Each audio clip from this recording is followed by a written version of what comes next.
তো বন্ধুরা, আমেরিকার একটা খুবই গুরুত্বপূর্ণ বিমান KC-135 ভারতে মোতায়েন হতে না হতে ওদিকে দুবাইয়ে একটা ভয়ঙ্কর ঘটনা ঘটে গেছে, যেখানে অল অফ সাডেন আমাদের তেজস যুদ্ধ বিমান মাঝ আকাশেই ওড়ার দরুন ক্র্যাশ করেছে। আর এই দুটো ঘটনায় খুবই ইন্টারেস্ট, কেননা একদিকে এই প্রথমবারের মতো ভারতে কোনো মার্কিন বিমান মোতায়েন হলো যাকে আমাদের বায়ুসেনা অপারেট করবে, কিন্তু তার জন্য আমেরিকান ক্রু মেম্বার আর তাদের পুরো টিম ভারতের মাটিতেই মোতায়েন থাকবে। আর এই ধরনের ঘটনা ভারতের ইতিহাসে কোনো দিন ঘটেনি। অন্যদিকে আশ্চর্যজনকভাবে একের পর এক যে ধরনের ক্র্যাশ হচ্ছে ভারতে, তাতে বারবার আমেরিকার হাত উঠে আসছে। আর গোটা সোশ্যাল মিডিয়ায় এর উপরে ঝড় তুলে দিয়েছে যে কিভাবে আমেরিকা খুব সম্ভবত ভারতে স্যাবোটাজ করার চেষ্টা করছে, যার দাম দিতে হচ্ছে ভারতীয় সেনা আর সাধারণ মানুষকে। কেননা দুবাইয়ে আমাদের তেজস বিমান ক্র্যাশের জন্য প্রাথমিকভাবে এগেইন আমেরিকান ইঞ্জিনকে দায়ী করা হচ্ছে। ইন্টারেস্টিংলি এটা তেজসের দ্বিতীয় ক্র্যাশ। এর আগে আপনাদের হয়তো মনে আছে 2024 সালেও যখন এই বিমান ক্র্যাশ করেছিল, তার তদন্তেও জানা যায় যে আমাদের তেজস বিমানে কোনো সমস্যা ছিল না, এখানে পাইলটের কোনো ভুল ছিল। এই পুরো ক্র্যাশের মূল কারণ ছিল আমেরিকান ইঞ্জিন, যেখানে অয়েল পাম্পে ত্রুটির কারণে এটা ঘটে। এখন স্বাভাবিকভাবেই এসব নিয়ে আমেরিকার বিরুদ্ধে অভিযোগ ওঠাটা নর্মাল, যে ওরা কোনোভাবে ভারতের তেজস বিমানের প্রোগ্রামকে স্যাবোটাজ করার চেষ্টা করছে না তো। কারণ গত 3 বছরে যেভাবে আমেরিকা ভারতীয় তেজস বিমানের প্রোগ্রামের ওপর আদানুন খেয়ে লেগে পড়েছে, তাতে এই অভিযোগটা কি খুব একটা অস্বাভাবিক? এমনটা আমি কেন বলছি? যদি খুব ভালোভাবে খেয়াল করেন তাহলে আমেরিকা 2008 সাল থেকেই ভারতীয় তেজস বিমানের প্রোগ্রামের বিরুদ্ধে কিছু না কিছু একটা সমস্যা তৈরি করেছে। উদাহরণ হিসেবে সেই সময় আমাদের তেজস বিমানের জন্য কাবেরী ইঞ্জিন তৈরি হচ্ছিল, যাকে অল অফ সাডেন সেই সময় কংগ্রেস সরকার বন্ধ করে দেয়। আর তারপরে আমাদের বায়ুসেনার ভেতর থেকেই কিছু অফিসার মার্কিন ইঞ্জিনকে সাজেস্ট করে এবং বিনা কোনো সলা পরামর্শ করেই সরকার আর সেনাবাহিনী দুজনে আমেরিকার ইঞ্জিনকেই তেজসের জন্য সিলেক্ট করে এটাকে ফাইনাল করে নেয়। আর আমি আপনি সকলেই জানি যে এটা ভারতের মারাত্মক ভুল ছিল, স্পেশালি যেভাবে আমেরিকা অতীতে ভারতকে কোণঠাসা করেছে। তারপর আমাদের এত বড় একটা ন্যাশনাল প্রজেক্ট আমেরিকার হাতে তুলে দেওয়া পুরোপুরি বোকামি ছিল, যার ফল আজ হাতে নাতে পাওয়া গেছে। গত 2 বছর ধরে কন্টিনিউয়াসলি আমেরিকা কিন্তু ভারতের এই যে ইঞ্জিনের সাপ্লাই সেটাকে আটকে রেখেছে, যাতে ভারতকে ব্ল্যাকমেলিং করা যায়। এবং এটা কিন্তু আমাদের তেজস বিমানের যে প্রোগ্রাম তাকে লাগাতার ডিলে করছে, যাতে ভারত বাধ্য হয় আমেরিকা থেকে F-35, F-21 বা যে কোনো আমেরিকান বিমান কিনে নেওয়ার জন্য। আর শুধু তাই নয়, এতেও যখন ভারত আমেরিকার কথা মানতে চায়নি, ওরা কি করে, ডেনমার্কের সাহায্যে এগিয়ে ভারতের তেজসকে স্যাবোটাজ করার জন্য এর একটা খুবই গুরুত্বপূর্ণ কম্পোনেন্ট ইঞ্জিন চার্জ অ্যাম্পলিফায়ারকে ব্যান করিয়ে দেয়। আর এটা কিন্তু সবচেয়ে বড় উদাহরণ ছিল যে আমেরিকার মূল টার্গেট এখানে ভারতের এই তেজস প্রোগ্রামকে থামান। কারণ আশ্চর্যের বিষয় খেয়াল করুন, একদিকে ডেনমার্ক থেকে ভারতের এই তেজসের ইঞ্জিন অ্যাম্পলিফায়ারে ব্যান লাগালো, ওদিকে আমেরিকা তাদের ইঞ্জিনের ডেলিভারি আটকে দিল। আর ঠিক তারপরে প্রথমবার ভারতের তেজস বিমান 2024-এ ক্র্যাশ করে। এটা একটা ঐতিহাসিক ঘটনা ছিল। ঐতিহাসিক ঘটনা এই কারণেই যে আজ পর্যন্ত যত ধরনের বিমান তৈরি হয়েছে গ্লোবালি, তার মধ্যে তেজস একমাত্র যুদ্ধ বিমান যে এত লম্বা সময় পর্যন্ত কোনো ক্র্যাশ করেন। মানে ডিজাইন আর টেকনোলজি একদম পারফেক্ট ছিল।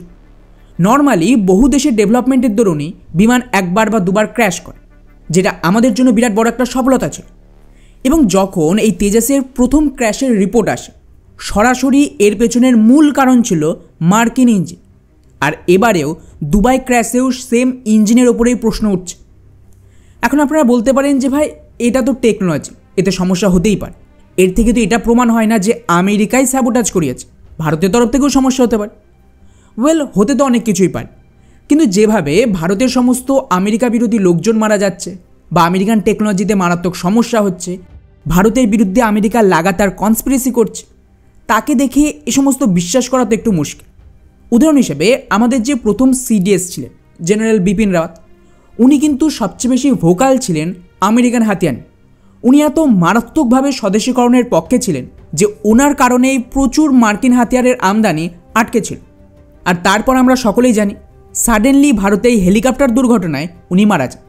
আর যেভাবে এই দুর্ঘটনা ঘটে তাকে যদি আপনারা ইরানের সাথে কম্পেয়ার করেন, তাহলে বুঝতে পারবেন যে ঘটনাটা স্বাভাবিক নয়। কারণ বিপিন রাওয়াতের ক্ষেত্রে বলা হয়েছিল এটা খারাপ আবহাওয়ার ফল এবং এতে হিউম্যান এরর ছিল, তাই হেলিকপ্টার ক্র্যাশ করে। সেমভাবে সেম কারণে ওদিকে ইরানের প্রেসিডেন্ট সহ ওদের পুরো টিম, যাতে সমস্ত মূল লিডারশিপ ছিল, তারাও আজারবাইজানের কাছে মারা পড়ে। এই দুর্ঘটনার কারণও কিন্তু সেম ছিল যা ভারতের বিপিন রাওয়াতের ক্ষেত্রে হয়েছিল, এবং এই দুটো ঘটনায় স্পষ্টভাবে ইন্টারনালি স্যাবোটাজ করা হয়েছিল। হ্যাঁ, এর কোনো অফিসিয়াল রিপোর্ট নেই, কারণ আপনি অফিসিয়াল রিপোর্ট পাবেন কী করে? এই জাতীয় ইন্টারনাল স্যাবোটাজ এমনভাবেই হবে যার কোনো প্রমাণ পাওয়া যাবে। এবং যেভাবে আমাদের সিডিএসের মৃত্যুর পর লিটারেলি ভারতের চণ্ডীগড় লবির সমস্ত রিটায়ার্ড আর্মি অফিসার সেলিব্রেট করেছিল সোশ্যাল মিডিয়ায়, তাও কিন্তু খটকা অনেকটা বাড়িয়ে দেয়। কেননা এই যে চণ্ডীগড় লবি, এরা বেসিক্যালি আর্মির ভেতরে ব্যাপক ইনফ্লুয়েন্স রাখে, মূলত বিদেশি হাতিয়ারের ডিল করানোর জন্য।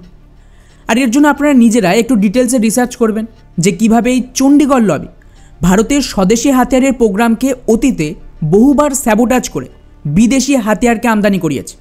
এটা আপনারা নিজেরাই খুঁজে দেখুন, তাহলে এর বিশ্বাসযোগ্যতা আপনাদের কাছে বেশি থাকবে। যাই হোক, এই ধরনের অনেক উদাহরণ রয়েছে যা প্রত্যেকবারই আমেরিকার ওপরে আঙুল তোলে। স্বাধীনতার পর থেকে যেভাবে হাজার হাজার ভারতীয় সায়েন্টিস্ট ইনক্লুডিং নিউক্লিয়ার সায়েন্টিস্টদের মেরে দেওয়া হয়েছে, এমনকি কয়েকদিন আগেই ডিআরডিওর এক সায়েন্টিস্টকেও মেরে দেওয়া হয়, তা তো বলার অপেক্ষা রাখে না যে এতে কার হাত রয়েছে। এছাড়াও রিসেন্টলি বোয়িংয়ের যে বিমান দুর্ঘটনা ঘটে, সেটা তো আমাদের কোনোদিন ভোলা উচিত।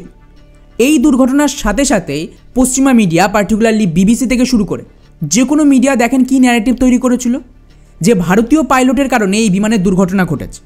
পরে অবশ্য সোশ্যাল মিডিয়ায় ব্যাকল্যাশ শুরু হতে এই সমস্ত মিডিয়া তাদের রিপোর্ট সরিয়ে নেয়, এবং এর পেছনেও কিন্তু প্রাথমিক তদন্তে আমেরিকার বোয়িং কোম্পানির টেকনিক্যাল সমস্যা উঠে আসে। আচ্ছা, এই যে বোয়িং কোম্পানি, এদের নাম বারবার বিভিন্ন স্যাবোটাজের ঘটনায় থাকে। উদাহরণ হিসেবে মেজরিটি যত সিভিলিয়ান বিমানের ক্র্যাশ সেটা বোয়িং, এবং এর বিরুদ্ধে কিছু মাস আগে একজন বোয়িংয়ের কর্মচারী মুখ খোলার চেষ্টা করেছিল, আর সাডেনলি তাকে দুনিয়া থেকেই সরিয়ে দেওয়া হয় এবং তার মৃত শরীর পাওয়া যায় কিছুদিন পর।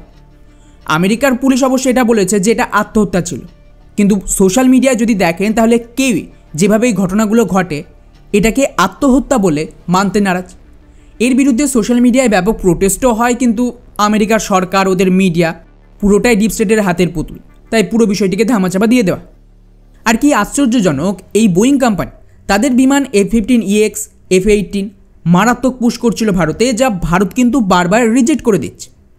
এখন আবার এই সেম বোয়িংয়ের ট্যাঙ্কার বিমানকে ভারতীয় এয়ারফোর্স লিজে নিয়েছে, যা তেজাস ক্র্যাশের আগের দিন ভারতে ল্যান্ড করে। এই বিমান মার্কিন কোম্পানি মেট্রিয়ার কাছ থেকে লিজে নেওয়া হয়েছে, তাই এর জন্য আমেরিকা থেকেই পুরো টিম ভারতে মোতায়েন থাকবে, যারা এর রক্ষণাবেক্ষণ আর অপারেশনকে পরিচালনা করে। তো এটাকে নিয়েও অনেকেই সোচ্চার হচ্ছে সোশ্যাল মিডিয়ায় যে এটাও ভবিষ্যতে বড় স্যাবোটাজের শিকার যেন না হয়। স্পেশালি আগামী 1 বছর এই ডলারের ক্রাইসিস খুবই গুরুত্বপূর্ণ। এই সময়ে আমেরিকার সরকার ওদের কোম্পানি যে কোনো ডিল পাওয়ার জন্য যে কোনো নোংরা খেলা খেলতে দুবার ভাববেন।